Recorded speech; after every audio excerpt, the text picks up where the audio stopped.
So, Karen, the last thing any of us wants to think about or expects when we're planning any kind of a trip is that there's going to be a serious issue happen to us. But from your experience, certainly you know that that's one of the most critical things that an agent must talk to their client about because of what you deal with every day at Allianz. Absolutely, Suzanne. On a day-to-day basis, worldwide, Allianz is assisting 7,084 people every hour. That means once every 2 seconds, there is someone calling in with a medical emergency from somewhere in the world with our worldwide partnerships. Yeah. Well, we live in interesting times, and you never know what's going to happen. But even, I mean, when you're talking about quite a simple sort of a beach holiday that most of us go on, what could possibly go wrong? Well, most recently, we experienced something as simple as a catamaran fall, which results in a femur injury, which is a fracture, and in fact, it requires a medical evacuation back to Canada, to the local hospital for the surgery. Something as simple as a break, because...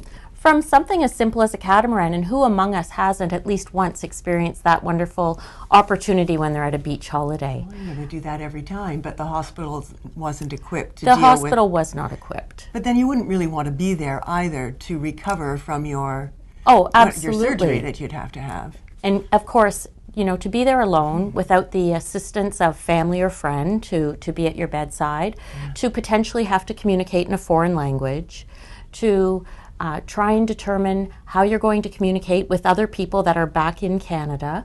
Those are all, you know, challenges that we take on a daily basis. Whether it's our case manager speaking directly to your family, our doctors in Canada speaking to doctors at destination, and then of course we get into the process of the evacuation itself. So you don't have to be doing something dramatic. No, of course not. But if you are, even, what kind of an operation goes into place? Well, can I take you back to Nepal? It was only a year ago that Nepal suffered that magnitude 7.6 earthquake, which was quite devastating to the infrastructure there. And what we were able to do as Allianz, knowing that we had 55 worldwide clients that required medical evacuation, we were able to send in our own medical emergency assistance team. So an aircraft with medical professionals on it, we're able to descend to Kathmandu.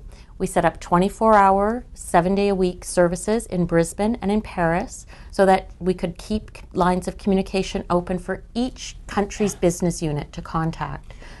And we brought out 14 Canadians of the 55, and then our team were able to stay on the ground and help everyone else.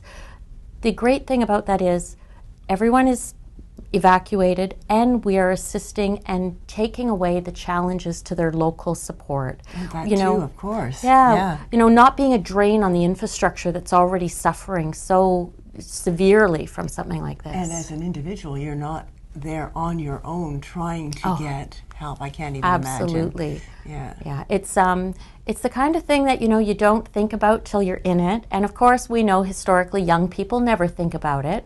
So as a parent, as a grandparent, you know, maybe a nice annual plan for a Christmas gift for those young people. I'll be honest, our family always gets them because I know I'm going to get those phone calls at some point. Right. You know? It's so important. And even as something as simple as trip cancellation, the agents must offer. And there's been a lot of rather tabloid type issues in the news about medical issues that have prevented the insurance coverage. But what should the agent be able to advise quite simply to their client? I think it's really, with trip cancellation, the first thing you mentioned, generally speaking, it's a stability period, and every policy is very clear, and I would say by and large 90 days stable. So someone has to have a good stable condition for 90 days prior to the trip cancellation. But that's about their own personal medical issues. I think what everyone needs to consider are some of the issues of Mother Nature. Ecuador recently, we had Brussels, we had Paris, these, Zika virus, and now Fort McMurray. Yeah. I mean, just on Saturday, I had a phone call about a wedding that was supposed to take place in Fort McMurray this coming weekend. Well, you'd like some trip cancellation for an event like that. What could possibly go wrong? and people, Right. It's domestic. What could possibly go wrong? But indeed, it's something that everyone should be considering. Absolutely. And, there's more and more worldwide events that are taking their toll. And there won't be any fewer. Let's put it that way. That's probably true. But we should keep traveling. But be prepared. Absolutely. The last thing anyone should do is think, oh my goodness, I wouldn't travel. But be prepared, because there's professionals out there that are able to either assess the risk and say, you don't need to travel, we can help you with the cancellation on that, or the trip interruption to bring you back in that situation, or in the worst case scenario, the medical evacuations. Wow. Thanks so much to think about. Thanks so much. Well, thank you, Suzanne. Our pleasure.